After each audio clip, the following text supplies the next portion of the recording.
Okay, तर हा आजच्या दिवसाचा हा दुसरा ब्लॉग आहे. आता आपण आहे ना करिरोडच्या मठात पोचणार आहोत.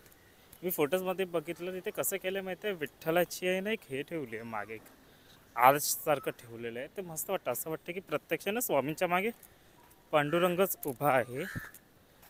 तर मस्त केलं. या मी तुम्हाला ना दाखवतो. ते इतकं सुंदर वाटतं आहे ना बघायला, आणि सजावटही चांगली केली. काल रात्री ना त्यांच्या मठाच्या जो इंस्टाग्राम हँडल आहे ना त्याच्यावर रीलही पडलेली. ठीक आहे, चला बघूया आता आपण ही दुसरी व्हिडिओ.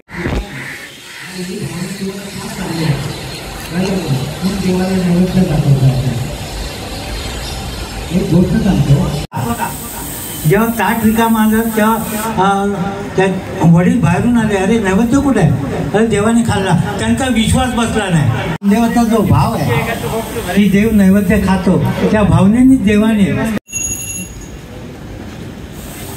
आणि आता जो आपण आणि तरतूद करतोय, आपण आता सुरुवात करूया. तत्पूर्वी आपल्या देवाचे डिपार्टमेंटल नाव आहे Datta. What is the meaning of Datta? Datta म्हणजे दुसऱ्याला देणं, कल्याण. शिव म्हणजे संयम, कंट्रोल. म्हणजे गण आहे दशेंद्रिय, त्याचा अधिपती कोण? आत्मा, म्हणजे तो गणपती. किती छान आहे. पण त्याचा अर्थ समजून तुम्ही पूजा केली तर ताबडतोब तुम्हाला देव.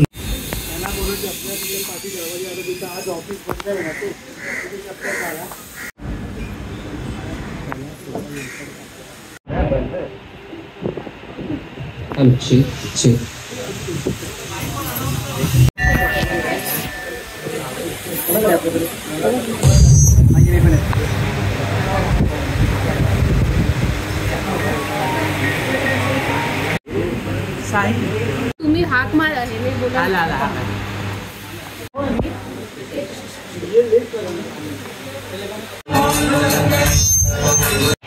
हा सुंदर सोहळा पाहण्यासाठी आपण इथे सज्ज झालेलो आहोत.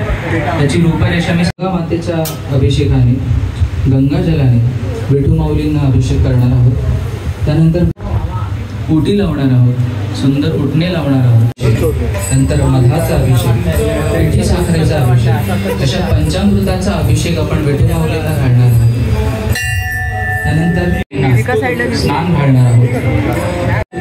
आजच्या पूजेचं आकर्षण.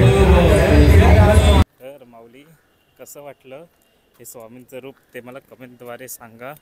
मस्त सजवलेलं आज सगळ्या इथे. तर या आता आपण पुढे जाऊ गणपती बाप्पाच्या दर्शनाला. मुंबईमधून सुरतला जो गणपती निघतोय ना त्याच्या त्या पहिल्या आगमनाला आता आपण जाऊ. कसे वाटले हे पहिले दोन्ही व्हिडिओज तेही तुम्ही मला सांगा. तर यात चला जाऊया पुढे आता आपण.